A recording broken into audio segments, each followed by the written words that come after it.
Underground, the Liberty Report. Well, hello, America. You still out there? Welcome to Moretti Underground, the Liberty Report, the best news show on the web.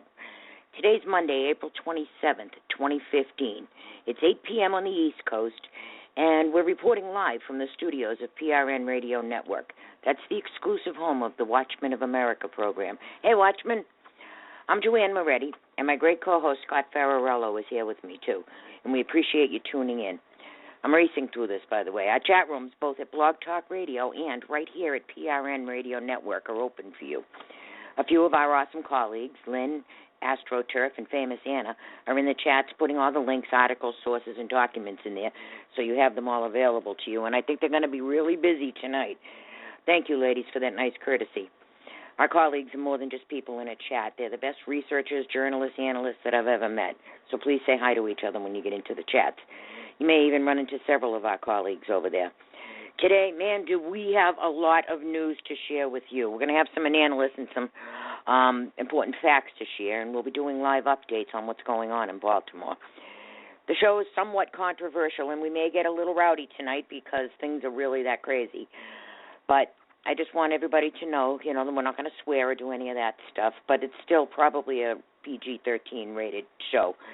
Anyhow, before we begin, I have to first do our short disclaimer, and we do that every show, and it's just to let everybody know that what's said on this show is my responsibility and not that of our gracious hosts or sponsors. The disclaimer goes like this. The comments made by hosts and or guest hosts or phone callers of the PRN Radio Network do not necessarily reflect the viewpoints, ideology, beliefs, etc., anything else, of members of the Watchmen of America program or the Patriot Resistance website, either in past, present, and even future broadcasts. Like I said, it's probably rated about PG-13. Anyhow, let me open up my co-host's microphone here. Let's introduce him, and then we'll begin the show because chips are hitting the fan everywhere. Hello, Scott. Hey, how you doing, Joanne? I am completely out of my mind, incensed over everything that's going on right now. I'm just, that's it. We got to get just up. Put on your flame-resistant jammies and your hard hat, and you'll be fine. Yeah, well, flame-resistant jammies aren't going to help me if it's me that bursts into flames. It's not an outside source; it's an inside source that'll only keep the fire in. I really did burst into flames today. Oh, I know. Man. I know. I was on the other line, remember? Oh, yes, ladies and gentlemen. I spoke with Scott today on the telephone, and he probably needed ear bleach by the time I was done. Look, I got family up there in the Baltimore area, the D.C. area. They're about 20 minutes outside of Baltimore. I have them ready to bug out. They got the cars packed. They have the plan. They have everybody staying close. Yeah, this is going to spread, and it's intentional, and it is completely orchestrated. We're going to prove it in a minute. But those kids showed up at school today, every one of them with a backpack. They haven't carried a backpack since the first day of school. All of a sudden, everybody shows up with a backpack. That's a good indication something is up. Everybody's looking at their phone. Think they had books in there? No, they didn't have books in there. I don't know, but they all had their backpacks, so they all had their little bug-out kits ready. They were mass texted. Now, you all know that guy, Freddie Gray, had a severe situation. He was arrested. He ended up dead with a broken neck, severed spine. He was put in the back of a paddy wagon. He was shackled, and he was handcuffed. I don't know if they took him for a terror ride. I don't know how this guy got in the situation he was in, whether it happened in the paddy wagon, whether it happened, at the jail. I don't know. But the cops are being blamed for it. We don't have all the facts. The cops very well may have killed this man. But let's talk about the situation that's going on, because I am not justifying this. Do not even think that. There is no reason that this man should be in that condition if it was the cops. They damn well should be charged. However, tearing up the city, harming innocent people, bringing in the Nation of Islam, bringing in Elijah Cummings. This mayor, she came out and said that she even set up a destroy zone. She said, and people who wanted to destroy, we set aside areas for that too. Oh, you did, honey. What criteria fits for a destroy zone? That is public property, it is private property, it is innocent civilians. Did they know that they were in a destroy zone? Did anybody give all those victims a heads up? Probably How about the not. business owners? Did they get a heads up? And they told the cops. She told the cops to stand down. Yeah, told the cops to stand down. Now, that's real good for public safety. You have marauding protesters throwing projectiles, firebombs, and just literally attacking people, innocent people who went to a ball game. Wheelchairs. Or who went to a bar to watch a ball game. A woman in a wheelchair. A woman in a wheelchair got beat up and hit with all kinds of projectiles, and the woman that was trying to protect her got a serious lumping too. Okay? Now, this is okay. Then you have 50,000 people in a stadium watching a baseball game, and they were told not to leave. It said on the board that they were asked not to leave. However, Matthew Boyle, who actually was on this show, he's a reporter for Breitbart now. He was working for the Daily Caller when he was on our show. He's an incredible journalist, by the way. He was at the game with his brother. I'm going to read to you. Oh, wait a minute. AstroTurf saying, also, she requested the National Guard. How does that work when you previously said you gave them space to destroy? Astro, you're absolutely right. She didn't request the National Guard. As a matter of fact, she and the governor said, well, it's not an emergency yet. Oh, yeah? Tearing up a CVS, beating people up, burning things down, firebombing the fire department, shooting at the fire department, injuring police officers, injuring pedestrians. That's not an emergency. There were thousands of people marauding around Baltimore today. Not hundreds, thousands. And they all text messaged each other. Right now, the Nation of Islam is directing traffic. What the hell is the Nation of Islam doing directing traffic? You got to be out of your mind. That's like Charlie Manson babysitting for you. Yeah. You got, all right, the Nation of Islam. You have all the little commie groups. Even Answer was there. They had pre-printed signs yesterday when they first started all this protesting. Pre-printed signs with the name Freddie Gray on it. Justice for Freddie Gray. There was one problem with those signs. The signs were spelled Freddie Gray, G-R-E-Y. The man's name was G-R-A-Y. So who come up with the pre-printed signs? Who text messaged all those kids? We've been through this, ladies and gentlemen. We've been through it with Ferguson. It's exactly the same players. Only now they brought in the Crips, the Bloods, and the Black Guerrilla Family prison gang. The Black Guerrilla Family prison gang. Let's talk about them for 1 second before I get to Matt's report. Black Guerrilla Family gang, the Crips, and the Bloods have all joined together. Just a week before the 2 New York Police Department cops were killed, they got a message from the Black Guerrilla Family, and they talked about the purge. I didn't know what the purge was. Today, the Baltimore Police Department got that same exact letter from the Black Guerrilla Family, the Crips, and the Bloods, also mentioning the purge. I got a phone call just before we came on air and said the purge is a movie. It's a movie about all crime being legal, especially murder, and particularly murder of police. Well, that is a heads up. That's a very, very credible threat. Okay? Now, I wrote here, it means it's an organized crime spree, like in the movie The Purge. Means all crime is legal, including and specifically murdering cops. It's a credible threat, I heard.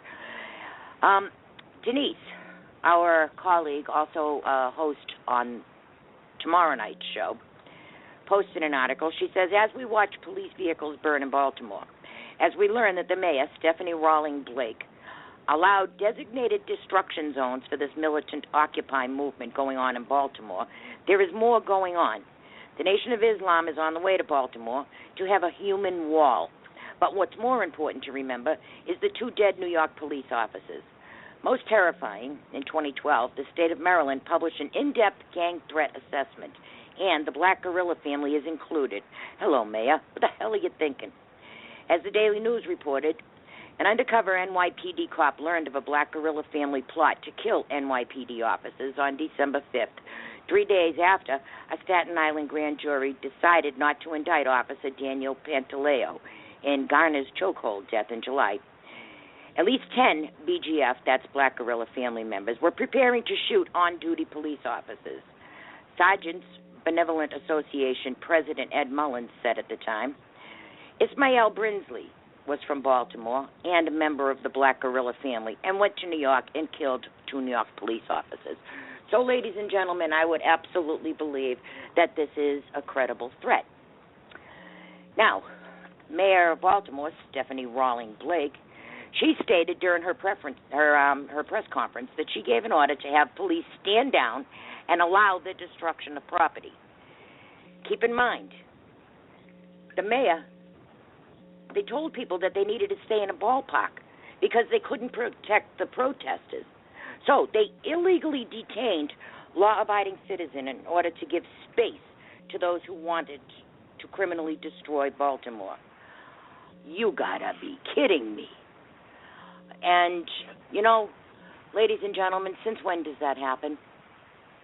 Since when do we do any of that? Do we allow anyone to tell us that they have, the cops stand down and they have this zone where it's okay to destroy things? Now, what about, like I said, what about the people that were in that kill zone, in that destroy zone? Anybody got an idea, you know, that was going to happen? Did you see all the videos?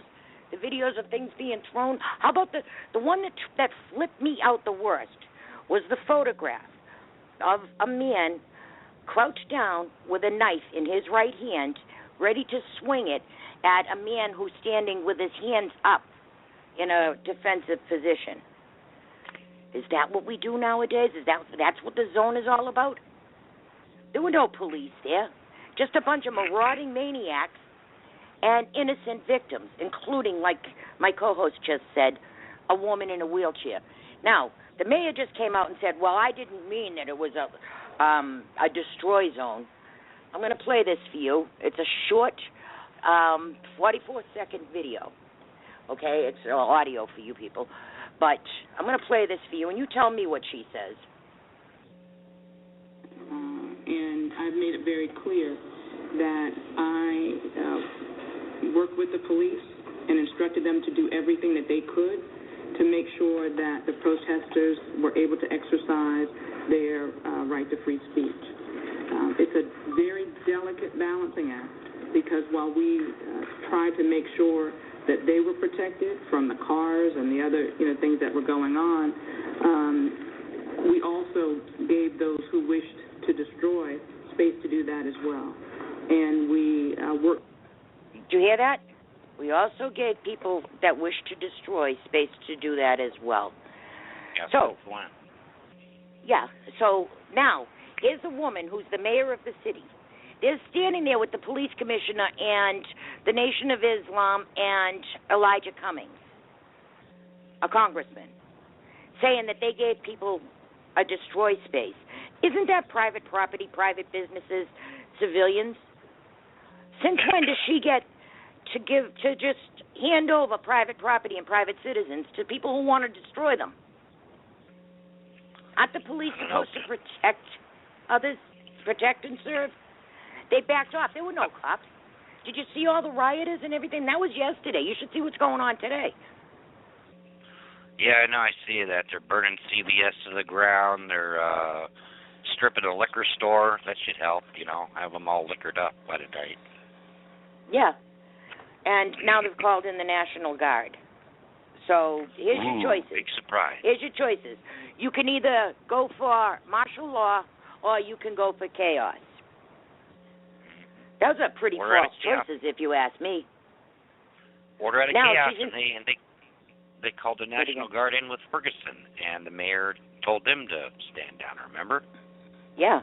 Well, now this mayor, just before, while we were on the air, she's still talking, she decided that tomorrow the National Guard are coming, not today. Tomorrow the National Guard are coming. This should have been in place. They knew this was going to happen yesterday when those riots broke out, when 50,000 people couldn't leave a stadium. Anyhow, if you're under 14, you have a 9 p.m. to 5 a.m. curfew starting tomorrow night. If you're over 14, it's a 10 p.m. to 5 a.m. curfew. She says it's for 1 week, so they've called out the National Guard for 1 week. This is exactly what happened in Ferguson. You know all the players, only this time they involved the Crips, the Bloods, and the Black Guerrilla family. You know, that Black Guerrilla family, they run the prisons in Baltimore. As a matter of fact, most of the prison guards there are women. There was one drug dealer who was running one of the prisons. He got 4 of the guards pregnant. Good. How's that happen in prison? Really good parties? I guess so. They were bringing in drugs, cell phones. These people are running a criminal organization out of the jails. They probably don't even want to get out of jail. Things are better for them in there. All right. I'm scattered all over the place because I'm absolutely furious. Matt Boyle. I'm going to read to you a little bit of Matt Boyle's trip to the game. He says here, racial protest, supposed to be peaceful, quickly turned into violent riots on Saturday evening, closing down the city of Baltimore for some time and creating panic for thousands of people. Just 50 miles away, elites in Washington partied with Obama at the White House Correspondents' Dinner. Personally, I wasn't supposed to be on the job tonight as a reporter. After a long news week and several of my contemporaries lived high on the hog down in D.C. at the so-called Nerd Prom, my brother and I left D.C. to go see our Boston Red Sox play the Baltimore Orioles at Oriole Park at Camden Yards. I hate the White House Correspondents' Dinner anyhow. It represents everything I think is wrong with Washington, making celebrities out of news media and politicians. Anyhow, my brother and I arrived in Baltimore just outside Camden Yards about an hour before, and we went into Bullpen Bar, which is one of 3 iconic brick building bars right outside the stadium. He says we had a beer before the Sox took on the Orioles. I usually make it up here for a game or 2 every year. Bullpen Bar sits between Pickles Pub and Sliders Bar and Grill. Outside each of the brick-faced bars, on the days the Orioles games, each bar puts out barricades about 20 feet from their front doors. Shoulder-to-shoulder crowds of fans from each team, the Orioles, and, in the case of Saturday night, the Red Sox, pack into 3 bars and the barricades off space in front of each bar. Inside and outside of each, bartenders serve cheap beer, or the $6 per tall boy cans. But on Saturday night, after my brother and I finished off our beers at Bullpen and began walking across the street to the stadium, planning to make our way to our seats after getting inside, chaos broke out. Several people across the street from these bars, between there and the stadium, which is less than 100 yards away, were holding signs that said Black Lives Matter. They were protesting the death of Freddie Gray, who Agence France Presse Newswire wrote died last Saturday from spinal injuries. All of a sudden, literally, as my brother and I walked out of Bullpen, everything went haywire. What were peaceful marchers holding up signs turned into violent rioters. Innocent fans standing by were confronted by the rioters, who physically and verbally threatened, engaged many of them, and then the protesters got even more violent. All of a sudden, beer bottles and cans and other projectiles were lobbed by the protesters into the crowds of fans. To get these projectiles, the protesters stole them forcibly from the bartenders and vendors set up outside each of those bars. One beer can whizzed by my brother's face, missing him by about 6 inches, and more flew all over the crowded area. The crowd of protesters then stopped a blue station wagon carrying a white family as they tried to drive past Pickles, Bullpen, and Sliders along a narrow one-way stretch between the bars and the main road. As a horde of them smashed their open and closed fist on the hood of the car while impeding them by standing in front of them. The driver backed up on the one-way path in a desperate attempt to get out of the dodge, then stopped on the other side with nowhere to go. Protesters ripped open the passenger side door of the car and began reaching around inside the vehicle. as hundreds of people looked on, including several police officers who didn't engage the violent protesters. The white woman in the front seat, middle-aged and a little heavy-set with dark hair, was visibly terrified. The group of black men who ripped open the car door suddenly realized they were separated from the larger group of protesters and abandoned their quest to seemingly either carjack the station wagon or rob the people inside in front of hundreds driving out of the one-way street back onto the main road and presumably out of Dodge. As projectiles continued flying everywhere from each part of the crowd, like a war zone, another black man then charged into the crowd of Red Sox and Orioles fans standing outside Pickles Pub and tore the metal barricades apart, throwing them into the crowd. My brother at this point was screaming at the group of 5 or so police officers, "Why aren't you doing anything? They're hurting people. They're hurting people. They're violent." He yelled at them as they continued ignoring him and not engaging or attempting to stop the violence. I had been trying unsuccessfully, as I never used my phone for this, to capture some of the useful videos and photos of what was going on. My reporter gear, including an iPad I specifically used for the purpose of covering this kind of thing, was back in my apartment just outside D.C., and I really never take photos or videos with my phone. Nonetheless, fearing for my safety and for my brother's safety, at this point I grabbed him and pulled him aside and said, "We need to go. Let's go into the stadium." So we moved along as fast as we could around Camden Yards to get inside. Orioles officials had closed down several gates that are normally open, so we had to go almost halfway around the place to get in, and got through the gate as I tweeted updates of what I saw and what went down, so hopefully other media would pull through and cover the violence that was going on.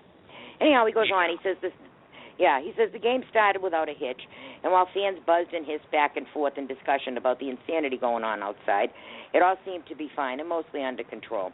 So my brother and I went back to enjoying the Sox face-off against the Orioles. As the game progressed, however, the situation outside throughout Baltimore clearly got worse. All of a sudden, several police helicopters took to the skies, and fans sitting around us talked about how they got text messages from friends watching the news at home throughout the Baltimore area, wanting them to get out of the stadium while they still could.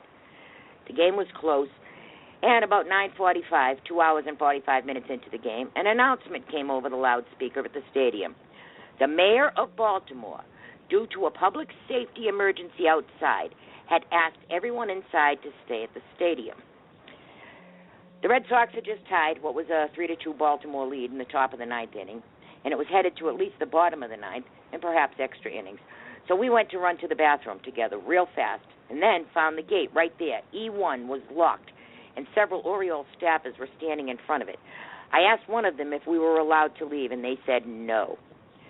We were, along with 15,000 or so still in the stadiums, being forcibly kept there by the Baltimore's mayor authority.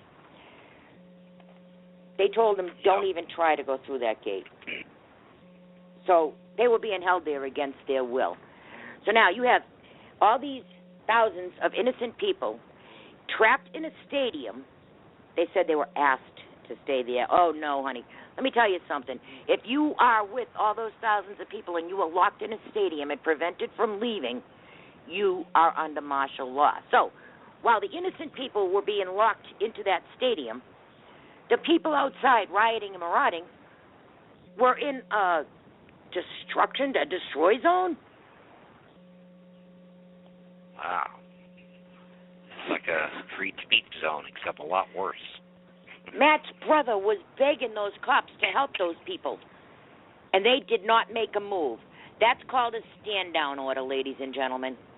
I'm sure they wanted to help, but they were prevented from helping. Yeah, they're just following orders. You know what? I don't feel sorry for them, and I'm not going to feel sorry for them later when they're getting torched. You know, their boat payments more important, and their paychecks more important than doing what's right. You know, can you believe that? Being told to stand down, watching people beat someone to death, stab someone. I can't even imagine what it was like. I can't even imagine what it's like being a cop. Cops are the low man on the totem pole here. It's the politicians who send them out there. It's people that are screaming, more government, more government, more government. We need more laws.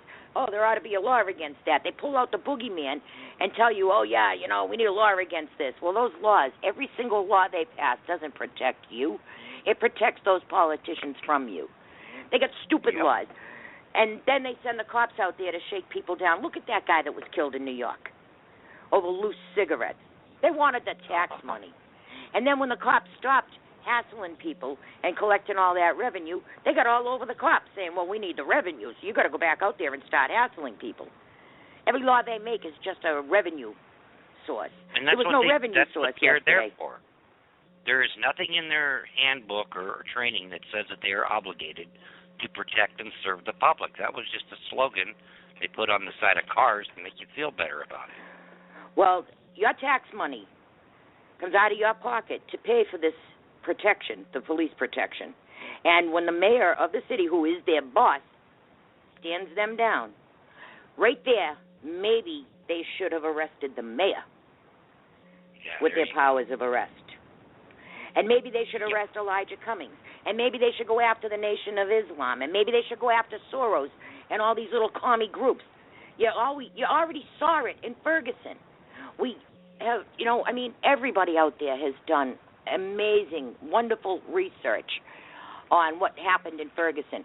We know every damn bit of it. We know that West Florissant was part of a redevelopment plan and it was scheduled to burn down. We know that they brought Lisa Fithian in there. We know even Van Jones from CNN was there allegedly as a reporter. But hell no. He's a revolutionary. Soros spent $33 million. Who did we think it wasn't going to spread? Of course it's going to spread. When they have every one of those kids' text phone numbers to mass text them, to tell them to be ready to leave school tomorrow and get out there and riot, that is damn good community organizing. Only right now, the community is in chaos. And the cops are still standing down. If you're in Baltimore right now and you have an emergency, honey, you are on your own. Al Sharpton and his traveling race-baiting pimp circus is on its way with gasoline cans. I wouldn't be surprised if Loretta Lynch ain't kick-starting her broom, getting ready to go there, too, for her first. You know how you know it's the same people? I've been watching D-Ray. I've been watching his timeline all day. He is practically giddy with what's going on. He is one of the community agitators in Ferguson. How does he have this direct access, immediate, lifetime, street video on his timeline in real time? People are sending him stuff from the street. And they're probably getting paid to it, too, to riot and burn things down. That's even worse. I'm serious. This is crazy. And then, now they're calling in the National Guard. The National Guard should be arresting that mayor and arresting all those community agitators. You know what? Yep. They got these kids. These kids are so stupid. They are screaming for martial law. They're enabling it. And it's not kids now. The kids are gone. It's all adults out there. And they're looting, and they're stealing. From Baltimore. You know that? Half these rioters aren't even from Baltimore. Well, most of them, I would think, are from Baltimore. Though they got all the high school kids to do it now. They're taking these people's kids out of school. Ladies and gentlemen, in Baltimore, your kids are being taken out of school by a text message from a communist and from a radical and being put out in the street to do violence. When it's your kid that's dead, they're going to still be sitting at their correspondence dinner. But it's your kid that's going to be in jail, or your kid that's going to be in the funeral home next. But, what do they care, right? They're getting these people to do their dirty work. They're burning down stores. They're looting stores. What does any of that have to do with the dead guy? The dead guy is lost in all of this. I'm even wondering if there really is a Freddie Gray. That was really convenient, and the timing was perfect. Imagine that, 50,000 people in a stadium you can hold hostage, and then you set up a destruction zone across the street. Doesn't that sound orchestrated to anybody? Yeah.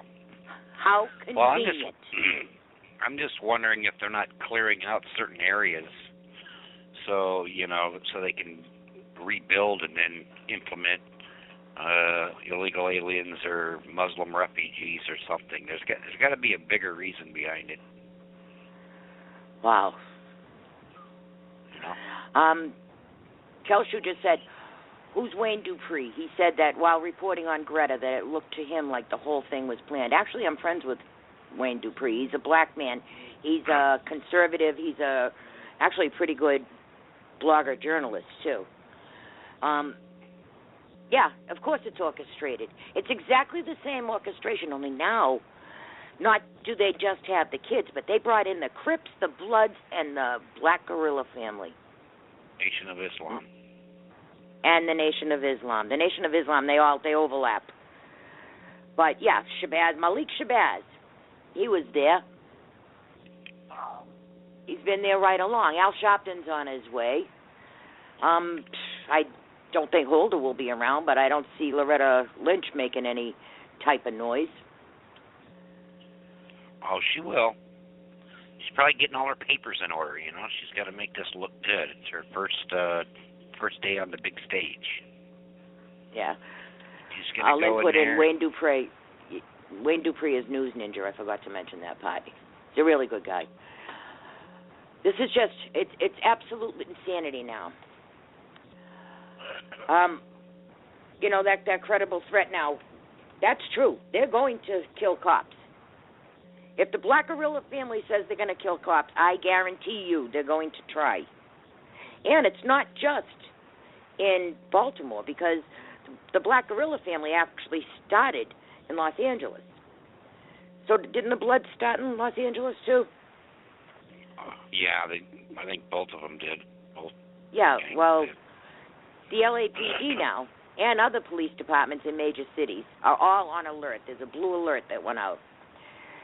Los Angeles Police Department is ordering officers to ride in pairs because of a warning that street gangs made a pact to take out cops after a Baltimore man was fatally injured while in custody.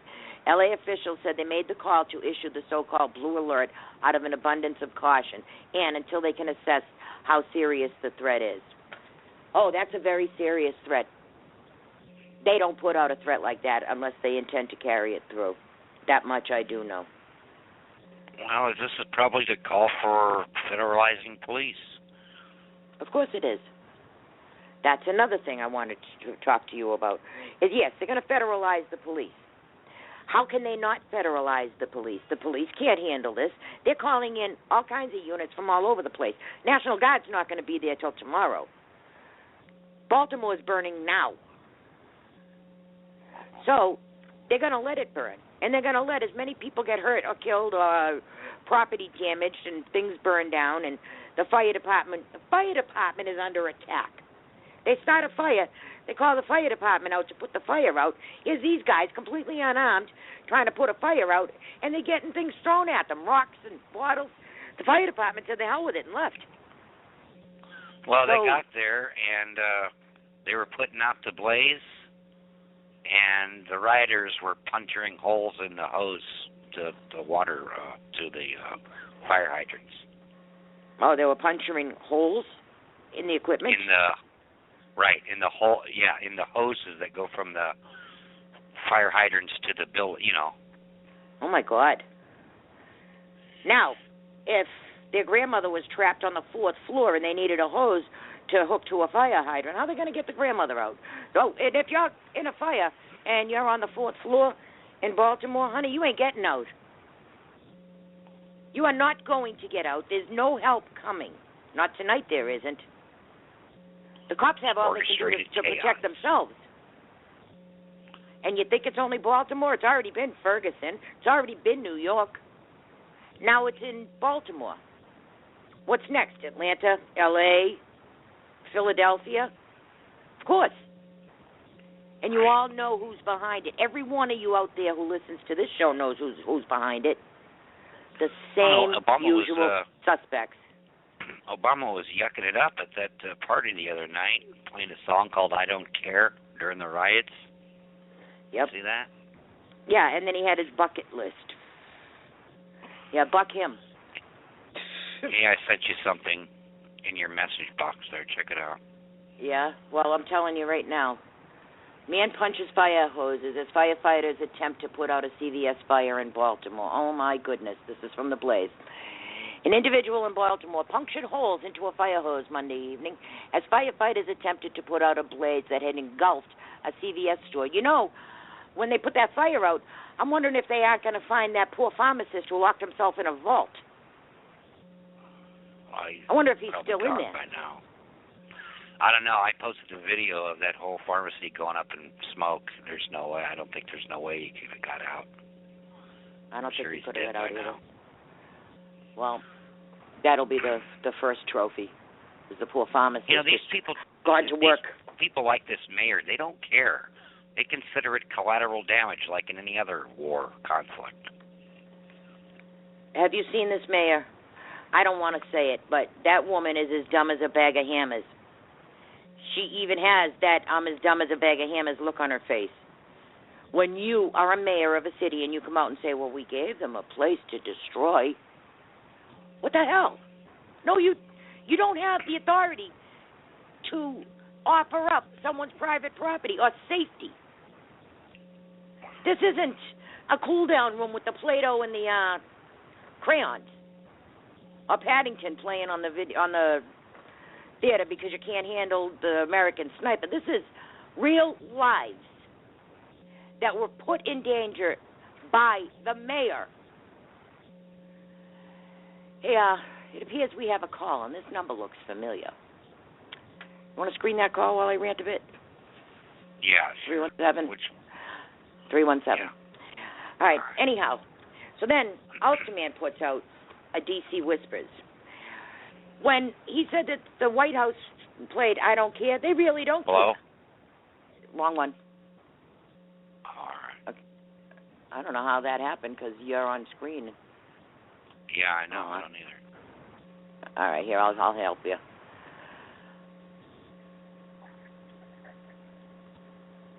Try that. Okay, now we're good.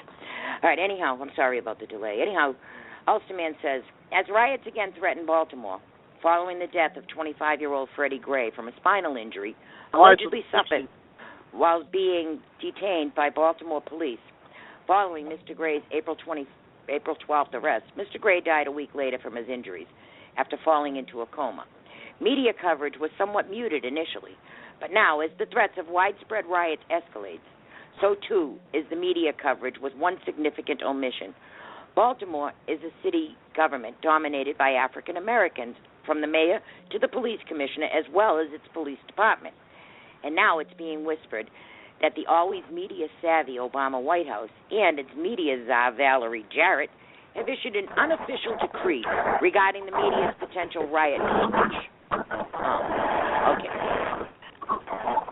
We got both microphones open. So hold on a minute there, 317. Anyhow, apparently then, images of white Baltimore police officers working to protect property and themselves from looters and protesters and anarchists is not only acceptable, but encouraged by the White House, because they told the media, don't show black-on-black goings-on. You can only show it if it's a white police officer. If you noticed all these pictures they're showing, they show a picture of one of the black protesters with their face-to-face with their nose up against the shield of the police, and it's always a white cop. Well, that's why, because they were told not to show any of that. All right, now, is it okay to open that call? Scott? Yeah. Well, wait. Let me try it again, okay? Okay. I had this whole thing locked up on me. I couldn't do anything. All right, well, here, I'm going to open the caller. I'm just going to open it. We'll take a chance. Sorry about that, 317. Hi. That's fine. You're live. Already. Good evening, ma'am. Good evening. Hi, who am I speaking with? First name. Okay, hi, Iceman. Hi, Iceman. How are you? Oh, I'm fine, dear. I did friend you on Facebook last week. Thank you. Just a couple comments and observations from a history person. Okay. Seems like these riots are getting more and more infrequent, and it's like they're really trying to push us to go against one another. But what's going to happen when innocent people like your family or whoever tries to get out and they're being attacked, and all of a sudden they come out and start defending themselves with whatever means? And right. I'll let it go with that. I mean, that's then what are they going to do? Oh, the I am very concerned about that. Check yourself. I am very, very concerned about that. My family is ready to bug out. They have their bug out gear all packed and ready to go. They're not that far from where this is going on. And I'm a nervous wreck because it is spreading. Now, when I was listening to some of the people on the live stream, they were saying, let's go to the wealthy neighborhoods. Yeah. Well, I hope you don't come to the country because they'll get a surprise. Yeah, well, they'll get a surprise if they try to attack my family, too. Yeah, I'm sending prayers and blessings to everybody. I mean, this is ridiculous. We have no leadership. We got a bunch of anarchists in the big house. Oh, yeah. And this is, I mean, if this would have happened in the 60s, look what they did to that ROTC building in Kent State, and they sent the National Guard in. We have no backbone leaders anymore. They're just letting them kill innocent people. When you have a mayor that sets up a destroy zone and offers up other people's private property and other people's lives, you got a problem. You got a big problem. Yes, ma'am. And it's only going to get worse, guys. You think this is bad? Summer hasn't even got here. Just wait. It's going to really, they're going to turn the heat up on this. I mean, think about it. You got Jade Helm going on. You got this mystery with the Walmarts going on. And now you got this. Mm-hmm. And now it's going to hit every city. Yeah, we're going to do a little bit of Jade. We're going to do a little bit of Jade Helm because they had a hearing down there in Bastrop, Texas, and Joe Biggs over at InfoWars had a live stream going. I watched that whole hearing, so we're going to talk about that too. But back to Baltimore. What do you think is going to happen from here? Honestly, I see it hitting every city. Honestly. Mm-hmm. This is what they've been looking for. The little anarchist, communist, socialist, Muslim, whatever. They've been wanting this, Miss Moretti, for a long time, and now they finally found another spark. That's all they've been walking around with a gas can with a wick in it. They've just been looking for a match, and their match. I mean, it's springtime. It's a good chance to get it started. Oh, I tend to agree with you. They get this chaos started, and then the civilians have a choice. You can either deal with the chaos or you can deal with the martial law. Congratulations. It's textbook communism. Yes. Lenin would be proud. Well, sure. Lenin, it goes back to the 50s when East Germany was taken over by Russia. Look how they done those poor people, shooting them down through the wire fence as they try to cross. Yep. I mean, it's just utterly chaos. There's no reason. This is one of the greatest countries in the world, and they have to do this chaos. It's just nuts. I don't understand it, Ms. Moretti. I don't. Well, I do understand it, and we all understand it. This is part of the takeover. See, you have to destroy the entire system before you can put your own system in place. When our police are told to stand down, when our military is told to stand down, that means they're letting it happen. That means they planned on it happening. You don't just let something like this happen. You plan it. And this has been going on for a very long time. And another thing is it's the politicians. Everybody can blame the cops all they want. You know, the cops had their own part in it. The cops, as a matter of fact, they all should have said, no, I'm going on strike if I got to stand down. Or I'm arresting that mayor. So the cops just made a bad choice there. And the cops, you know, who knows if they did kill this guy. They very well could have. I don't know the facts there. All I know is what's being presented to us, and I haven't heard the cop side yet. And then these 6 cops that allegedly were suspended, how come nobody else on the police force knows these guys? Right. Well, here's another thing, just out of observation from what I see. If you take this, you take the Ferguson, and look at it, it's just they're getting closer and more violent. They're more and more all the time. And remember what Obama said, I'm going to radically change this country one way or another. He told people what he was going to do. Yeah, he did. He did. For once, he finally told the truth. He told people what he was going to do. What he didn't tell them, he always tells us. Got a swastika on his arm. Well, they always tell us what they're going to do. And Obama did tell us. Everybody heard him, they just didn't listen. You know, Obama, they heard what they wanted to hear. Obama's a chameleon. He's not a Christian. He's not a Muslim.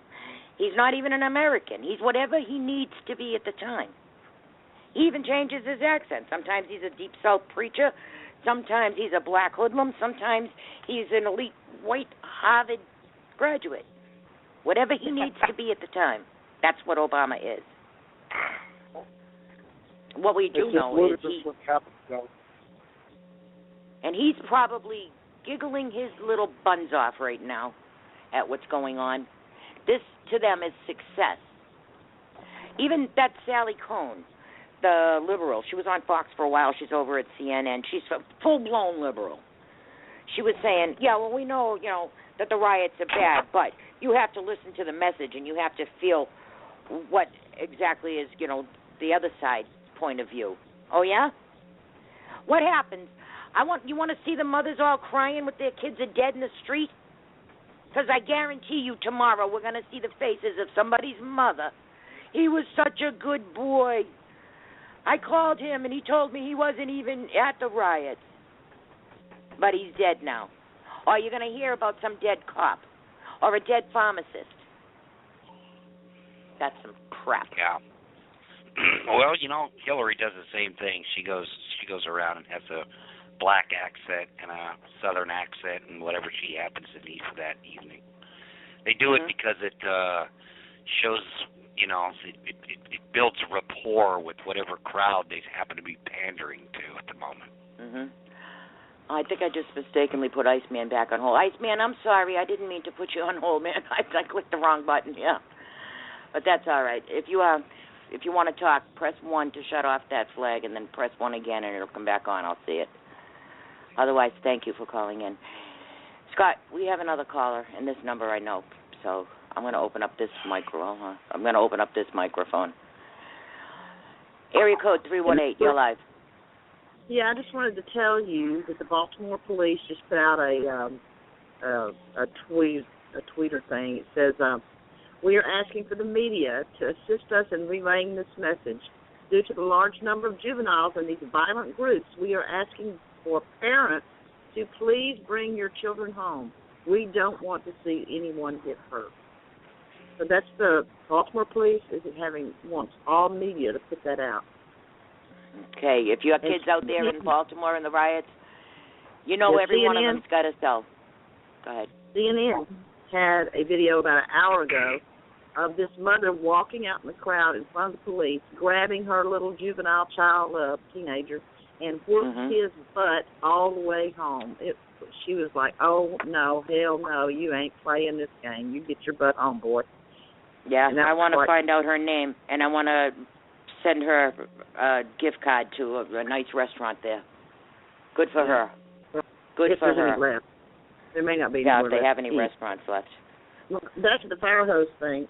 They'll have more hoses on each truck. The hoses that were used for the fire at CBS got cut. But the problem is I've been listening to the scanner all day. There's been multiple calls out in the surrounding areas. First of all, they have to pull police back. They have to get police in groups of 2 or 3 just to go on a breaking and entering call, a domestic violence call, any other kind of call that they have going on in regular, everyday police work. They're having to try to find people, pull people back, send people in teams. There was a report of a shooting on, I forgot the name of the street now, Castle Street.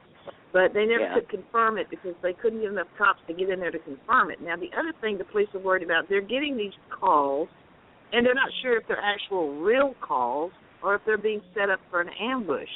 Because they think people can call 911 with a fake call and set the police up for an ambush. But and I would be very leery of that if I were the cops, too, especially after that threat was put out. That is definitely a credible threat. Now, remember I told y'all during the Ferguson, fire department are not allowed to go in unless the scene is secure. And so, and from what we saw before, EMS and all looks like they're staging up on the perimeter and the cops are bringing the injured out just like they did in Ferguson. And I also on the scanner heard police were transporting their own injured because, EMS and fire department are not armed, so they're not allowed to come into an unsafe scene. So if they don't want to put fires out, they're just not allowed in if their safety can't be guaranteed. Yeah. Well, I understand that. You know, the fire department, they're not armed. They don't have any riot equipment and stuff like that. They're there putting out fires and saving lives. Why would people attack them? Well, but it's just like you say, Grandma's house might catch on fire 2 blocks away from the riots, and the fire department's not going to be able to get there to take care of Grandma. They even have reports of people calling in unconscious people. And, you know, they're having to, you know, the fire department's not going to go anywhere in that city without police protection. I don't care if you're having an asthma attack, a seizure, or whatever. They're not going to roll up on anything without police protection right now. Absolutely. I can't blame them either. Go ahead. And so your ordinary, everyday citizen, you may have a heart attack, a seizure, an asthma attack, whatever, is not going to get proper care because they're not going to be able to get the proper resources to them in a safe manner. If you even wanted to take your old grandma who's having the heart attack to the hospital yourself, if you couldn't get a cop or an ambulance in there, you can't get up and down those streets. No, well, yeah, in certain areas that's true. And I did see one middle-aged woman out in front of her house right by where some of the riots were, cleaning up the streets and stuff, just shaking her head. And, you know, that's what you can't make your average, everyday citizen that does not watch the news like we do, that doesn't really know what's really behind all this. They don't understand. The people, this Gray family, the preacher that preached the funeral, they were all begging. We did not want this. We do, you know, they beg for people not to do this. Mhm.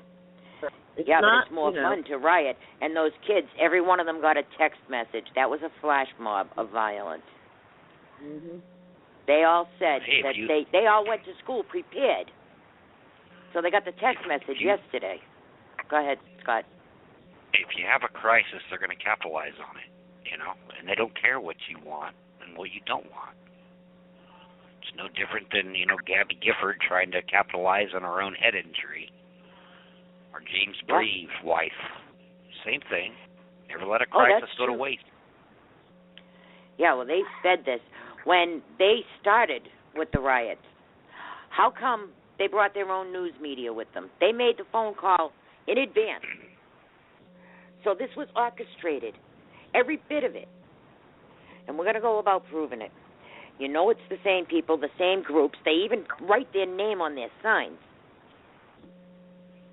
And we know where the money's coming from. We know who the agitators are.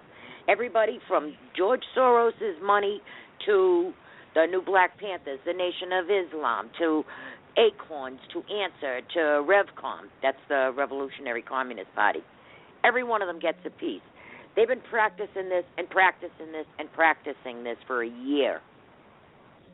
And now they got it widespread. It spread because they wanted it to spread. It wasn't going to stay in Ferguson. It went to New York. It went to Boston, but they handled it in Boston. Now it's in Baltimore. And I guarantee you it's going to be in Philly and Atlanta and in California and L.A. I guarantee it. Until someone calls them out on it, they're just going to cookie cutter that event all over the place. They try it one place, and if it works out well for them, they just copycat it in other areas. Well, if you're not in tune to the alternate media, and you just depend on that TV, you're never going to know. You're just going to be blind because the media is going to report what they're told to report. And I need to just kind of go off topic for a minute, and then I'm going to get off the air. But Becky Williams had a big breaking news show about the Texas militia and some stuff going on in Texas tonight. Didn't get all the details, but she, on her show before she got cut off, she referred everybody back to listen to your show because you were going to cover this subject, because she was not going to cover it. You were. But needless to say, she was only on the air 5 minutes, and they shut her show down. Blog Talk. Yeah, well, we're going to talk about what's going on in Texas too. I paid close attention to that Jade Helm hearing. She had some inside breaking news that had to do with the Texas militia, and I don't know the details, but we'll get it from her tomorrow. So. All right. Well, if you can get a hold of her and you can break back in with that, because I know that they were there at that meeting today in Bastrop. Mm-hmm. And so was Joe Biggs from InfoWars. As a matter of fact, he was running the feed. So I paid attention to that, too. Anyhow, I want to thank you for calling in, too. I'm going to put you back on hold. And press 1 to shut off your flag, because in case you got to put it back on, you can press 1 again, okay? Oh, I know. Thanks. All right, thank you. Bye. All right, ladies and gentlemen, this is just, I don't even know what to say to you to calm you down, because I'm a wreck right now. I know this is going to spread. You know it's going to spread. You know who's doing it. Now, what are we going to do about it? What are we going to say to the cops? The cops, I know they're low man on the totem pole, but they are the first responders. They are the ones that can say, no, we are not going to go out and hassle the public. No, we are not going to set up a destroy zone and offer up people's private property for some crazy social experiment. You don't have a destruction zone in a city full of innocent victims. And they can't even say that this is a racial thing. The mayor is black. The police chief is black. Most of the cops are black. Well, that's what they'll end up doing, of course. Yeah, well, it's time for the cops and our military to make a decision. How long is this going to go on? Whose side are you going to be on? Are you going to stand down and let people get hurt? Are you going to stand down and let the cities burn down? Are you going to let people's property get destroyed? I know you got a CYA, but you can refuse. And it's time. It's time to make the choice. They follow orders because they follow Following orders of don't whoever. cut it anymore. I'm They sorry. do. I didn't mean to interrupt you. No, following orders doesn't cut it anymore. I'm sorry, but that didn't work in Nuremberg, and it is not going to work in Baltimore. You're following orders? Now you got to follow orders. Now it's so out of control, all you can do is CYA. When it could have been handled Saturday, it didn't get handled. Yeah, they don't diffuse the situations anymore. Now they throw gasoline on them, you see? Yeah. I mean, cops used to diffuse situations right at the source. They didn't just go and toss you to the ground and start kicking your head in. They used to talk to you. They used to do everything they could to avoid it turning violent. Now they just skip right to violence. So you see, it's a whole new mindset and a whole new training program than it used to be. Yeah, well, this is just... And go ahead. The cops are being used, too. The cops are being used, too. They're being slapped around like a rag doll. They don't even know where to turn. But it's time to make a decision. You all have your police unions, and you all have your organizations and your brotherhood and everything else. Does that brotherhood, at least a little bit, include the public? And if you're not going to protect the public, what the hell are you doing there? And that's why they call it the thin blue line and blue bloods and NYPD blue, because it's them against you. It's the law enforcement against the public. It's the military against the public. And I know it's a big, big, big thing to ask somebody, Your whole livelihood depends on that job. Your family depends on that job. But so does your country. Well, I wouldn't do it. And, if I worked for a Target and my manager came up and said, hey, you want to put this body in the trash compactor? He killed his wife last night. He wants me to put her in the trash compactor. I'd say no, and I'd quit. And I might not rat him out because that's just not my bag, but I'm not going to do it. The job isn't worth it. Yeah, well, when you're told to stand down, when you're standing there watching a group of people trying to take a little lady out of a car, how do you stand there and watch that? How do you stand there and watch it go down? I don't know. See, all the good cops, they get in there and they see how corrupt it is, and they quit. And so what you're left with, you're not left with a police force full of Frank Serpicos. You're left with a police force full of Drew Petersons. Yeah. See what I mean? God, that's what they want. That's why they lowered the IQ test for becoming a police officer, is the lower your IQ, the higher the chance that you're just going to follow orders unquestioned. And I'm seeing notes in the chat room saying 5,000 more law enforcement requested.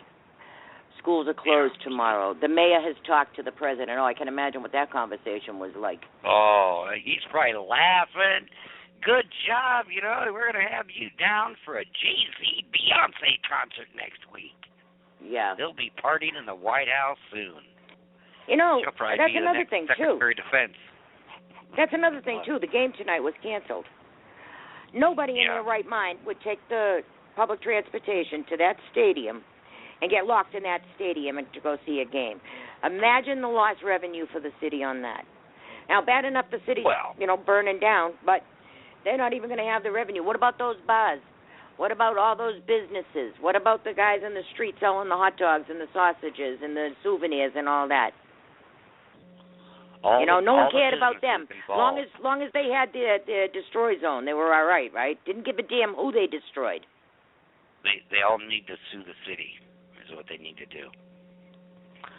All the businesses involved in that destroy zone needs to sue the city for as much money as they can come up with. Every single person who was harmed in that destroy zone and every single person who was held against their will in that stadium had their civil rights violated. That was martial law. Everybody said martial law is coming. Oh, yeah, it came big time Saturday night to the Orioles game. All those people could not leave. When Matt Boyle and his brother tried, they told him, don't even try it. They were held against their will. And it was the innocent people that were held. If you let all those people out, maybe they could have straightened it out. If the cops didn't step up, maybe a few of the people in the stadium might have had the guts to do it. There are still brave Americans out there. They didn't want that. You got to think about what they wanted to happen, and it was exactly what happened. Well, this is absolute insanity, and now there's more stuff on fire. And I'm seeing that the schools are closed tomorrow. So now the kids, they left school anyhow. I'm at a loss for words. What do you say to this? And the cops, maybe they don't think they have any backup. Maybe they think the people won't help them. So why would they help us?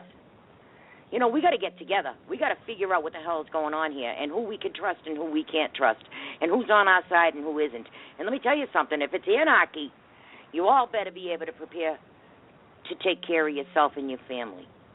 Because if they have a stand-down order and the ambulances and the cops cannot get to you and the city's on fire, you are on your own. Look at the people in Baltimore right now.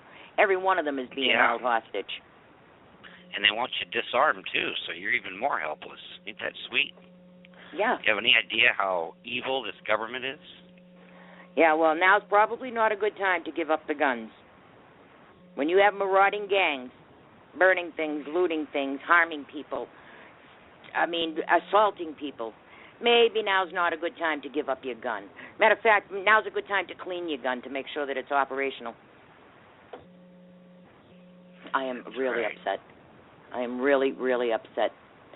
Iceman called back in. I'm going to open up his microphone once more, and then we're going to go to break. Iceman, you're live. Yes, Miss Moretti. I was just saying, what you're telling the folks is absolutely right. And if they don't think so, just look at the old former Soviet back in the 80s. You had Serbia, Herzegovina, Czechoslovakia, Kosovo. We were there in Serbia and Kosovo, and look at the mess that was. It's from the same situation. It was trying to divide so they could conquer. And that's what they're doing right now. This is right now, Solomon Leslie put. We'll divide you, then we'll come in and conquer. That stadium holds 50,000 people. Isn't that how many people we sent for the surge in Afghanistan? Yes, ma'am. 50,000. Okay, so 50,000 people, that's a surge. Should have let them out. All 50,000 of them should have got out anyhow, on their own. Even if they had slingshots, they could have done something. 50,000 people. Stand up. You got 1,000 people rioting out in front of the place. You got 50,000 people inside. That's 50 to 1. I'm sure 50 people can take down one. Well, yes, Custer could testify to that. People don't realize their own strength. No, especially their numbers. Americans, they don't realize their own numbers. I hate to say it, as much as I love my country and my fellow Americans, but people have gotten soft, lazy, and complacency. Yeah, well, out of 50,000 people in the stadium, you think you're going to be the only one that does something? Oh no. You're not alone. No. Now they don't have 50,000 people because they didn't let them out of the stadium. But if they did, they might have squared it up. I'm at my wit's end with this. I don't know. Short of revolution, what are we going to do? The politicians are the ones that are pulling this. They're the ones that send it out. You got people screaming for more laws. You could break 4 laws going to the mailbox. I tell people this. And then when you break a law, the government comes in and fines you. So that's a revenue source. So they create more laws because that generates more revenue. So pretty soon, we're all over-criminalized. And then you blame the cops. No, blame the politicians. And then we put these politicians in there for decades. We didn't get here yesterday or the day before. It took years to put every one of these markers in place. Obama had to have all those tools at his disposal so he could use them. So obviously they've been putting them in place right along. So now you got politicians in there for decades. Why are you going to ask the same people who got you here to get you out of here? Why would they? They spent all this time getting you here. That's what they wanted all along. Saul Alinsky said back in the 60s. My colleague, the politicians. My colleague said something very poignant today. Everybody's screaming for term limits. We have term limits. It's called the ballot box. Just like you voted him in, you can vote him out. But everybody thinks, my politician is great. It's your politician that's bad. If they've been there more than 2 terms, get rid of them. That's right. You're absolutely right, Ms. Moretti. You're exactly right. And also, one quick note, and I'll get out of your way because you got so much to cover. I will give you my personal information off the air to somebody. That way, if you ever want to contact me, you know how to contact me. I have your number in front of me. I'll call you after the show. Yes, ma'am, but okay. I love what you're doing because at least you've got more guts than a lot of men do. You'll stand up and tell the truth. I'll stand up. And that's what we need. We need real Americans to stand up and tell the truth. I'll stand up, and I'll stand shoulder to shoulder. I don't want to be the only one standing there, but if you come with me, let's all go. Let's all do this. I'm at the pitchfork and torch stage. That's right. Age doesn't matter. You're still an American. And everybody can chip in. But, there has to come a time where you reach your limit. When the cities are burning down, when you have kids out in the streets that are assaulting police officers, and you got police officers assaulting the kids, somebody's going to die. And then somebody's mother's going to cry, oh, boo-hoo. Don't cry to me. You did nothing to stop this. Don't cry to me. That's right. That's like when the Fergusons were starting to spread and they came to Indianapolis. Of course, that's getting pretty close to my home. I live, away from Indianapolis, a few counties over, but that was close enough that I went to the school, or my wife originally went to school to pull the kids out, and they said no. So I went to school. They said, they're my children. I'm taking them out here now. So I went to each room and got them out and said, sir, you can't do that. Just watch me. They're out of here. Oh, yeah. Yeah, next thing you know, they have CPS down your throat. All right, Iceman, I'm going to have to move on here, but I want to thank you very much for calling in. I'm going to put you back on hold like I did last time, okay? Yes, ma'am. Thank you very much. And I will call you after the show. I have your number. Yes, ma'am. All right, kiddo. Thank you. All right, let's see. On that note, let's take a quick break. I'm going to check on some updates while we're behind the music, and we'll be right back.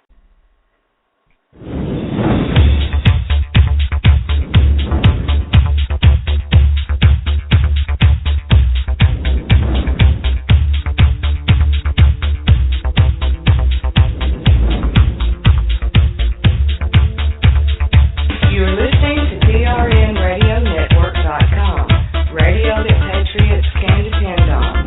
Tune in 7 days per week for awesome shows and kick-ass music.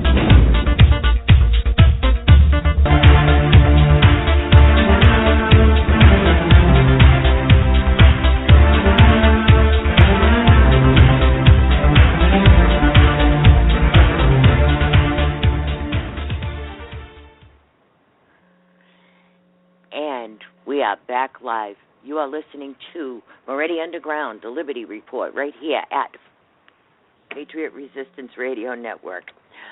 I'm Joanne Moretti, and my great co-host Scott Pararello is with me. Hey, Scott, we're back. Hey. I was just looking over at some of the tweets. They got a Baptist Senior Center on fire, and it's completely engulfed. They got a whole bunch of stores being robbed. They're telling people to evacuate something, but I'm just seeing the words evacuate, so I don't know what that's all about. But something's going on. That was from the police, so they're being pulled back. I don't know where this is going to lead. Yeah, well, really, we do know where it's going to lead, but what are we going to do about it? When is it time for America to stand up? We have to pull it together. Folks, if you're anywhere near a big city, have your bug out ready. And stay off the major highways. If you're going to flee your city, don't use, like, I-95. Get off of the main road and use the back roads. GPS will help you with that.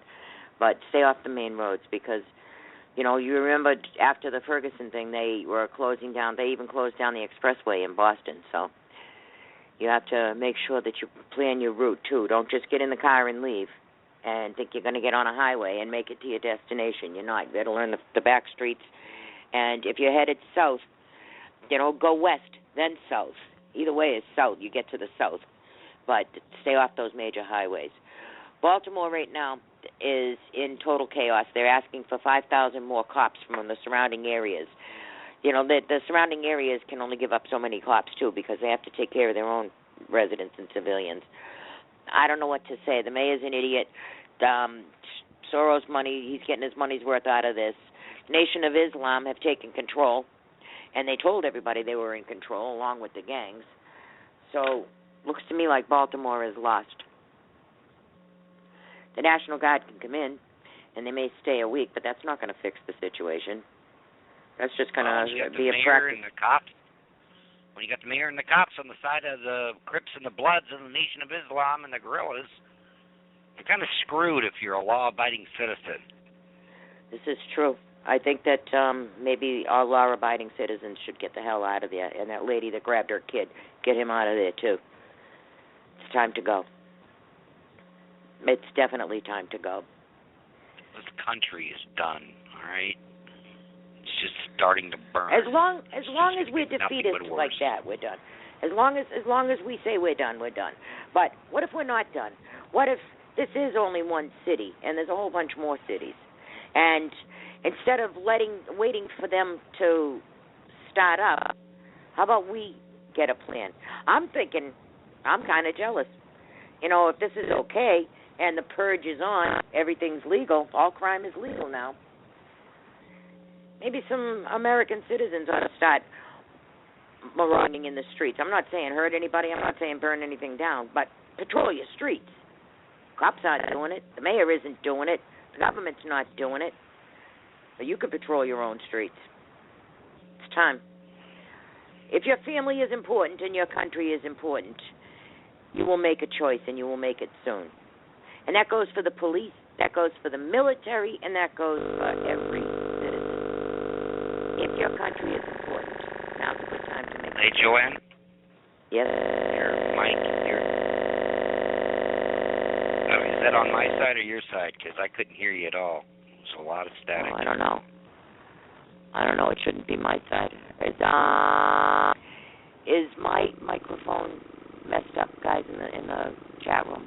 Let me know if you can hear me well. Yeah. Oh, it's bad. I don't know. Maybe it's this phone again. I don't know what to do with this thing. You can't hear me? All right, I'm going to change phones. Bear with. Why don't I play a song and you call back in? Okay.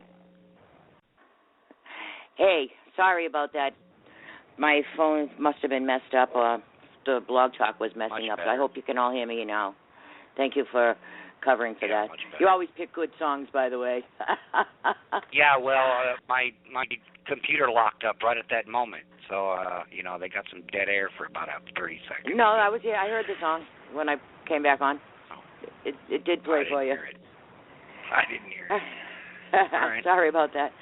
All right, guys, let's do a little bit more news. Let's see what we got for time here. Like I started to say though, America, it's time to make the choice. And our military and our police forces, maybe it's time that we have a little powwow and get together and we start talking to each other, because the distrust is really bad between all of our agencies, all of our government. And, it's time that we have a conversation with our military and with our police and see where this is going to go and see if they're going to help us and see if we're going to step up and we're all going to do it together and support each other. Or are the citizens on their own and we just handle it that way? The Clinton Foundation. Let's talk about the Clinton Foundation, because they were just rated a slush fund. 70% of what they collect goes to administration and the Clintons running around the world and all that. Only 30% ever goes to anything of their, what they say they do at their foundation, helping people, whatever. I also found an article about Bill Clinton had made an agreement with an Indian drug company for AIDS drugs for Haiti. Well, this deal that he made, the company made out all right, and the Clinton Foundation made out all right, because they got all kinds of money from the government and from USAID and the World Health Organization and other aid groups. They gave substandard drugs to AIDS victims in Haiti. The drugs don't work. So all that money they said that they spent, first of all, they pilfered most of it. And then made a deal for cheap, rotten drugs that don't work, and that's what everybody got for their money. And it didn't help the AIDS victims at all. So, anyhow, now it comes to find out that they're still rated a slush fund. Denise wrote about this. She said there's been missed filing dates with the IRS by the foundation. There have been anonymous donors. There's dirty medicine from India. There has been complicity with the Lois Lerner division of the IRS.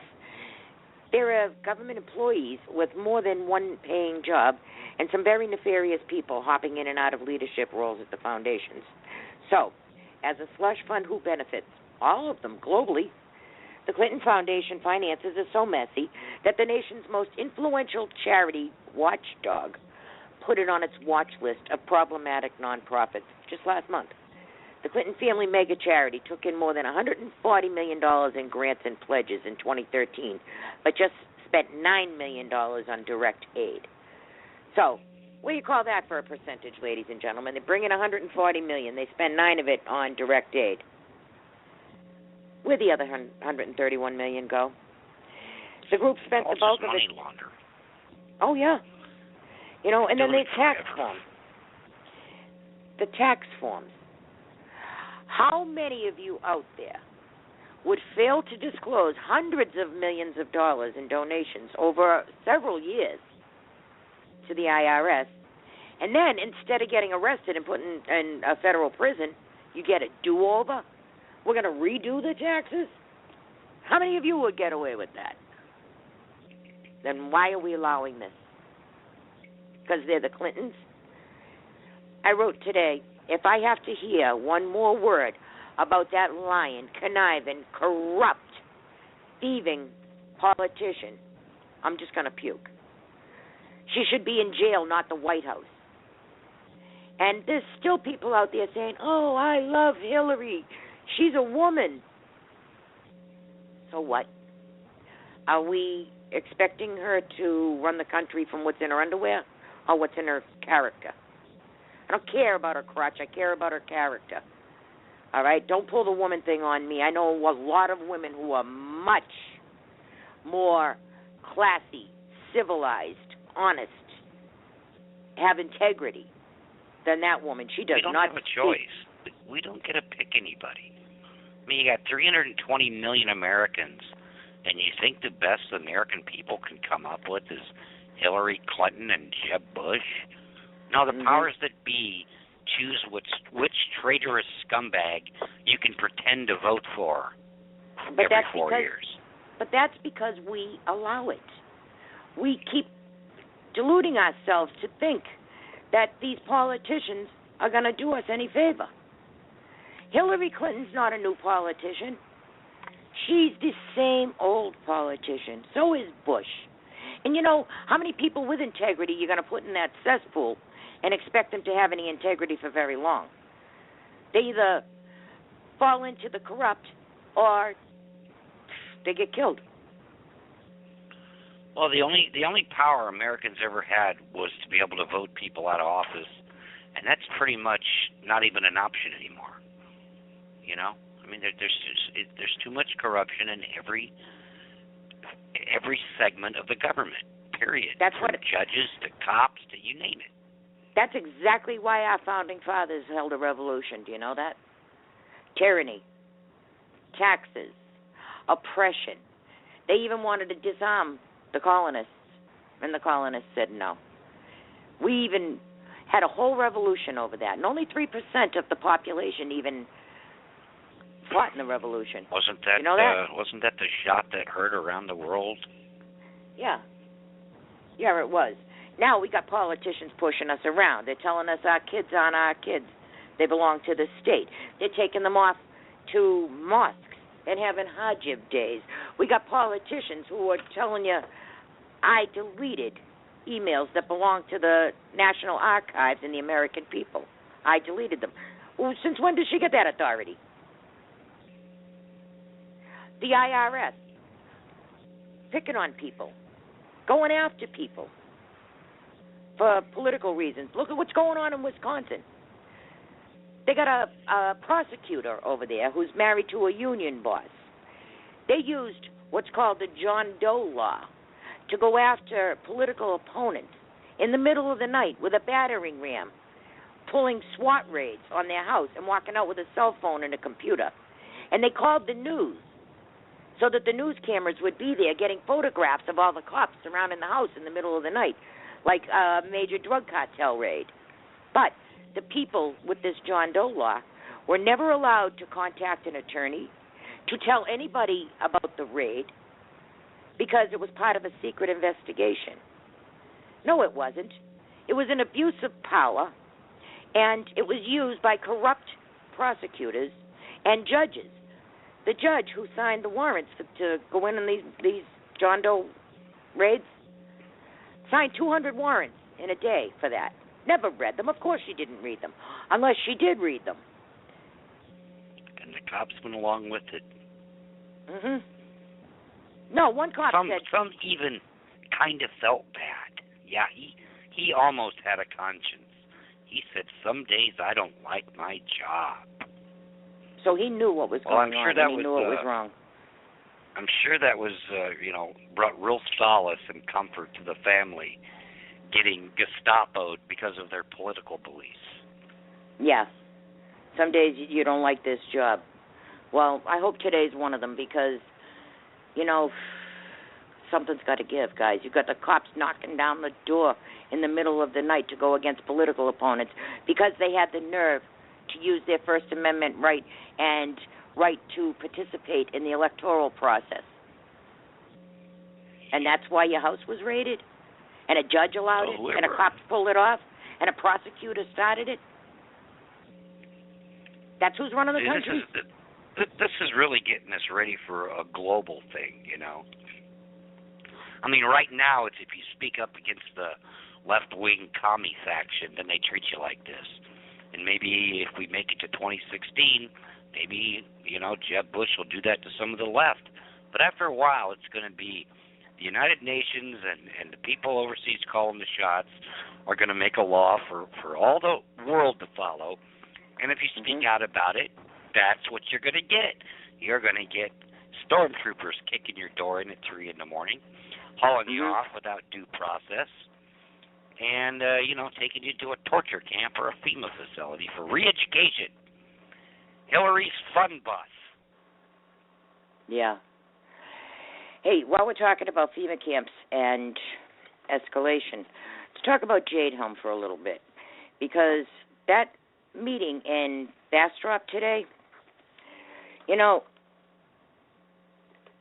right, let me start with this way. This is from InfoWars. It says that Americans flood Bastrop, Texas Council to oppose Jade Helm. InfoWars reporter Joe Biggs is in Bastrop, Texas, where Americans are flooding the commissioner's courtroom at 805 Pecan Street in opposition to Operation Jade Helm.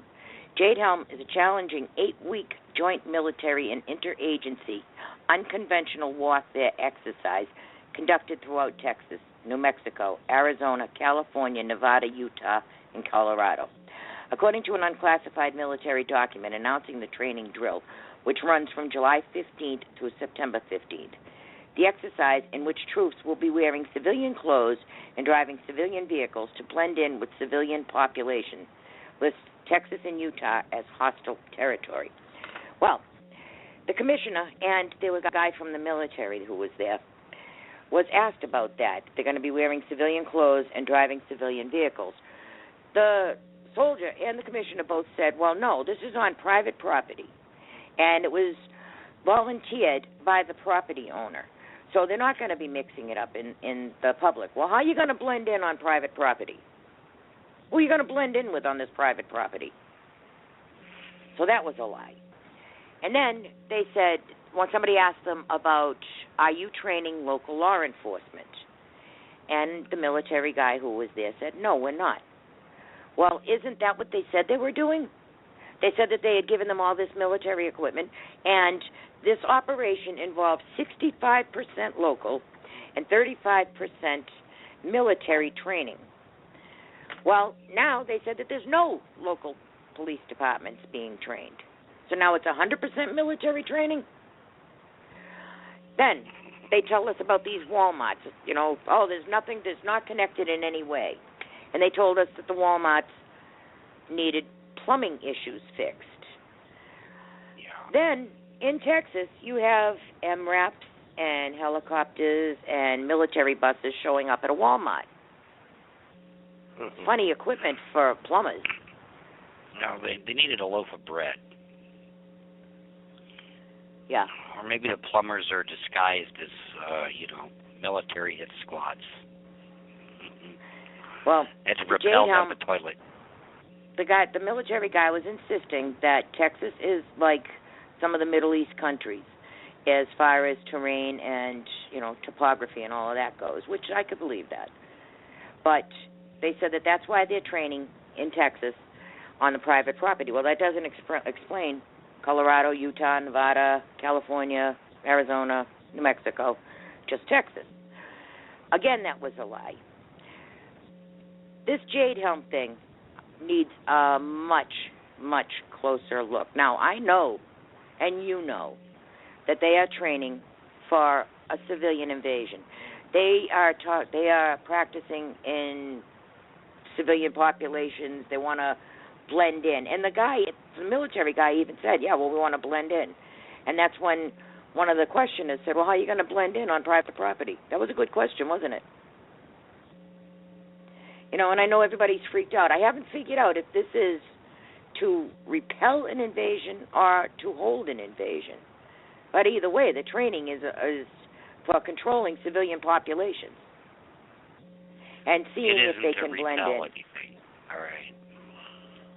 And they're bringing in anarchists by the truckloads and plane loads. Okay, so if it is to invade us, then we got to have a talk with the military, and we got to have a talk with the cops. And if it's to protect us, then we still have to have a talk with them and decide, what is and isn't right and what is and isn't going on. Because when you see a whole pile of military equipment and UN ambulances and things like that arriving at a Walmart, you want to wonder if they're really the plumbers, right? Hey, even one of the Supreme Court judges, he was asked one time about World War II when they put all the Japanese in internment camps, and he said something. He said something like this. He said, "Yeah, well, that's what happens during wartime or crisis, and don't think that won't happen again in this country." So that's very the Supreme scary. Court just says that, it might not be conspiracy theory. Yeah, well, they know what's going on. Anybody who questions a known liar is accused of being a conspiracy theorist. Right.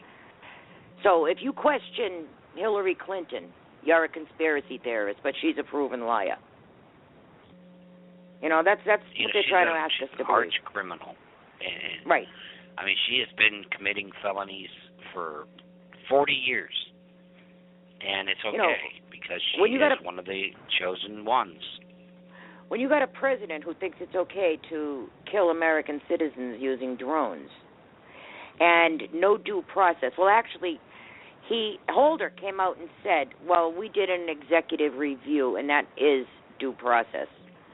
No, according to some of the amendments, like the 6th, 7th, and 8th, you have a right to a jury, you have a right to face your accuser, and you have a right to a speedy trial.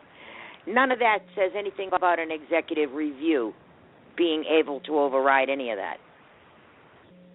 But and most people don't know that an executive order, if it's not challenged within 60 days or something like that, it becomes law. It becomes federal law. Among federal agencies. So they can tell the feds, like ICE and those people.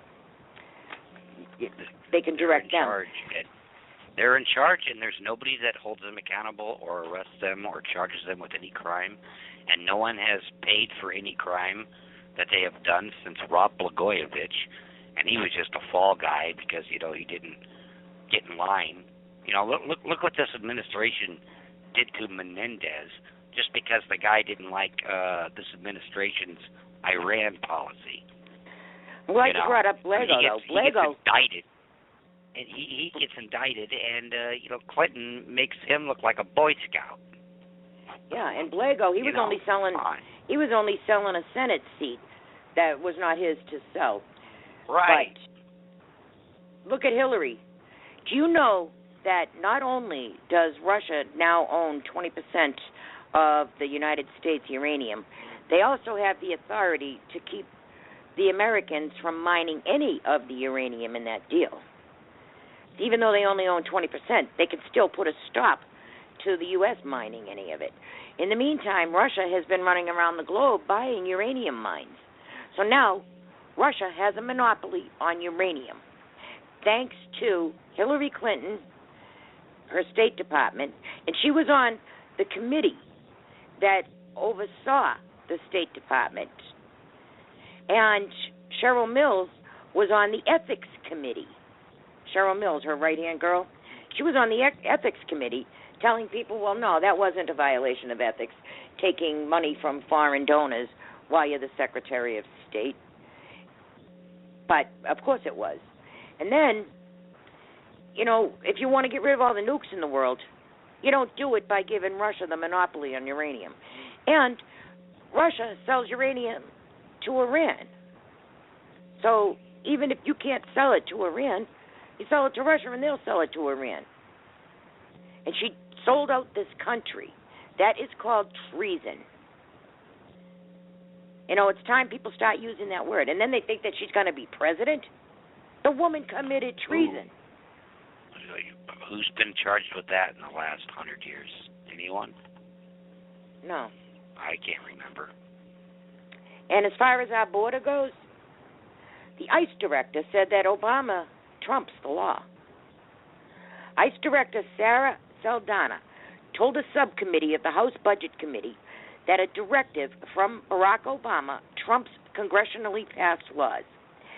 As a law enforcement officer, she has the duty to uphold U.S. immigration law as well as the Constitution, which says in no uncertain terms that Congress has the sole responsibility to pass laws.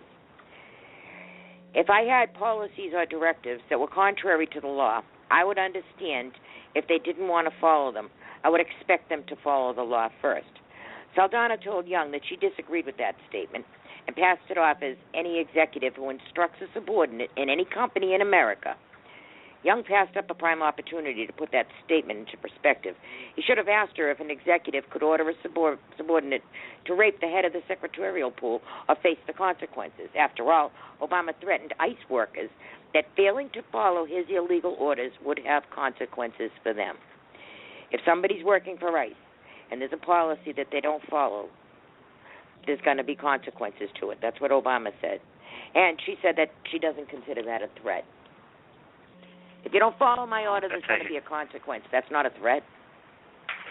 And that's how you know we got a dictatorship, because he just utters words and people just follow it blindly.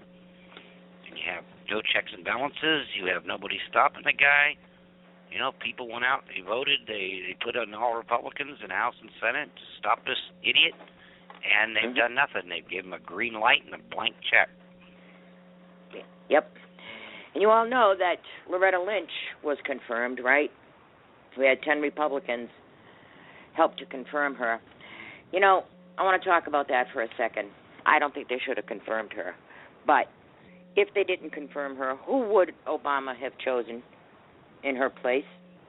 He wasn't going to choose anybody who was a patriot. He wasn't going to choose anybody who had the slightest attachment to the Constitution, right? So Loretta Lynch was probably the better of all the bad choices. Now, I don't agree with confirming her. However, think of what the alternatives would be. You know, I don't even know. You know but what? Biden, they should have just put it off and let Eric Holder stay in there, because you know his reputation was in the crapper anyway. So I mean, he would have been the lesser of the two evils. Oh, I don't know about that. He was already well established. He had everything in place that he needed. He had the department set up his way. He could just continue going on the way he was going on. I think maybe this isn't going to with change. Loretta Lynch. Well, I think maybe No. with Loretta Lynch just getting there. You know, she's not sure-footed yet. You know, she's only been day one on the job. I don't like the woman. One person just sets it up for the other. Just like George Bush set up all this for Obama to take over. They just pass the baton and keep moving forward. Nothing's ever reversed or changed. Joe Biden said that Lynch was cut from the same cloth that Holder was. Why didn't he say that before she was confirmed? Vice President Joe Biden stated that Attorney General Loretta Lynch has an unyielding commitment to the rule of law and is cut from the exact same cloth as her predecessor, Eric Holder, at her swearing-in ceremony today. Well, yeah, who would have thought that, right? Of course she's cut from the same cloth. Did we expect Obama was going to nominate anybody other than that? Do you know back in 1992, Loretta Lynch was a lawyer for the Democratic Party. Hillary Clinton was caught fudging the numbers and hiding money and laundering money. Well, Loretta Lynch knew about it. Hillary Clinton approached her and told her, "You will never work in Democratic politics again if you open your mouth." Loretta Lynch kept that secret. Finally, it did come out in 94, and the Clintons had to refile. This isn't their first rodeo with a do-over. They got a do-over last time, too. But Loretta Lynch kept that secret. So if she'll keep a secret for Clinton then, she'll keep a secret for Clinton now. We got this very vague warning that the FBI put out of an ISIS threat that's imminent inside the United States. Did you all hear about that? What was that? The FBI warns of an ISIS threat inside the U.S. on American soil. They've been preaching this for 9 months now. Yeah, well, CNN said that the FBI is reportedly investigating a potential terrorist threat inside the United States, possibly inspired by the terrorist group ISIS. The investigation originated from the intercepted chatter and other intelligence information that led officials to believe a possible plot could be in the works. So that's a whole lot of nothing. A whole lot of nothing. Can you imagine that? There's going to be it just sounds attack like, inside the United States. They've been saying this forever, and even Dick Cheney said something like that. They've been preparing us forever. So when they do this, they create the problem so they can rush in with the solution. How are you going to right. How are you going to tell everybody that there's an imminent threat and not tell them any details on this imminent threat? And they said that they picked it up from chatter and intel. Obama doesn't even get his briefs. Of course, he doesn't need them. He's getting them from the shadow government over there at the Clinton Foundation. You know they're running a shadow government over there, right? They have their intel. They have their little deals with all these world leaders, they have their donors and their money going back and forth. No wonder they don't take briefings from our generals. They don't need them. They only use the official government channels when they're trying to stiff us. But when they're going around us, they use private emails, and they use the Clinton Foundation to get all these deals going with all these foreign leaders. I don't know where we're going. I just don't even know what to say anymore. And then, on top of it, in Idaho, there's a city ordinance that tells pastors you either marry gays or you go to jail and pay a fine. So there goes the First Amendment, too. Yep, Washington Times says, Coeur d'Alene, Idaho, city officials have laid down the law to Christian pastors within their community, telling them bluntly, by way of an ordinance, that if they refuse to marry homosexuals, they will face jail time and fines. The dictate comes on the heels of a legal battle with Donald and Evelyn Knapp, ordained ministers who own the Hitching Post Wedding Chapel in the city, but who oppose gay marriage. A federal judge recently ruled that the state's ban on gay marriage was unconstitutional, while the city of Coeur d'Alene has an ordinance that prevents discrimination based on sexual preference. The Supreme Court's recent refusal to take on gay rights appeals from the 5 states has opened the doors for same-sex marriage to go forth. The Knapps were just asked by a gay couple to perform their wedding ceremony. On Friday, the same-sex couple asked to be married by the Knapps, and the Knapps politely declined. The Knapps now face a 180-day jail term and a $1,000 fine for each day they declined to celebrate the same-sex wedding. The First Amendment says that you have a right to practice your religion anyhow you see fit. These are ordained ministers. No, there is no First Amendment. It's a myth. It's like all the other constitutional rights. They're all myths now because nobody gets in trouble for violating their oath of office, and they haven't in a very, very long time. So get used to it. This isn't a free country anymore. They throw you in jail now for collecting rainwater on your own property. So this isn't that big of a stretch.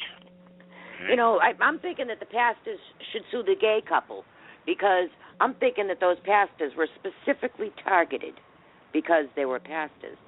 Those people could very easily go to a justice of the peace, but they didn't. They chose to go to that particular place and ask those particular people, and then attack them with guerrilla lawfare.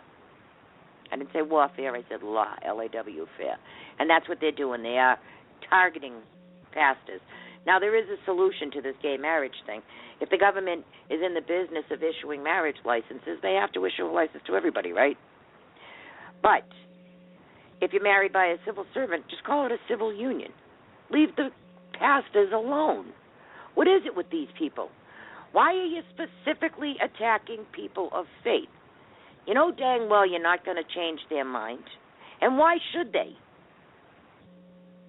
If somebody won't marry you, find someone who will. It's all just to show everyone that the power of the state rules over everything. And you're going to cave into it, or you're going to jail, or they're going to bankrupt you. Like that little pizza place. It was a hypothetical question. A reporter specifically went into that Christian pizza place and said, what if a gay couple wanted you to cater their wedding? Well, I would think that they were a low-budget couple to start with if you're going to have a pizza place down the street cater your wedding. But they knew the answer was going to be. There's a 20-year-old girl behind the counter. You ask her, you shove a microphone in her face and ask her opinion. So why? Why? Why would you do that? Why would you specifically target this person? Do you want a mission or something here? Yeah, and they have to create their own news because they don't want to report on anything real. Yeah, she's created news. And then we had the earthquake in Nepal. The government said that they were going to give them $1 million, but now they've upped it to $9 million by way of USAID. I feel terrible for the people in Nepal, but I won't be texting my donation. I saw what happened in Haiti. So, what's going to happen in Nepal now? Would anybody donate a nickel to any of these foundations and expect it to actually reach the people? It all gets skimmed before it even reaches them. They barely see a nickel anyway. Yeah. Well, usually the people in some Nepal, dictator, over there gets there and they just steal it all. So. Yeah, well, look what happened with the money in Haiti. Right, exactly. The Clintons set up that phone company, the one that you text this number in it and you text the money to Haiti. The money went into the Clinton Foundation. Didn't go to the people of Haiti. When you got $140 million and you give up $4 million, or $9 million, whatever it was, $9 million, because it was $131 million balance. How much of that money is going to see those people in Nepal? Plus, the people that were up at the base camp in Mount Everest, they were scientists. There had been an uptick in the seismic activity, so they were expecting this earthquake. So why would you set up a base camp knowing that you were expecting an earthquake and only use tents? So when you get hit with an avalanche and you get crushed under it, what were you doing there? You were expecting the earthquake. At least go to the top of the mountain. Don't sit halfway down the mountain and get pelted with rocks and avalanche. I don't even know what to think.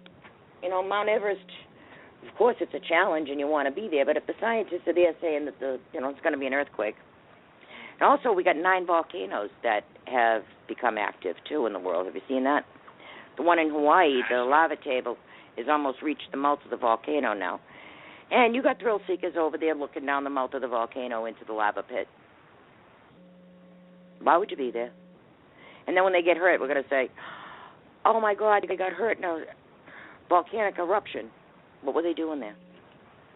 That's natural selection. All right, I'm done ranting. We got to say goodnight. Anything you want to say in closing? No, I'm good. Good night, everybody. All right, guys. That's all the time we have for today, and we always hope you enjoy our show. To everybody who's listened and called in or who are in our chat rooms, thank you very much.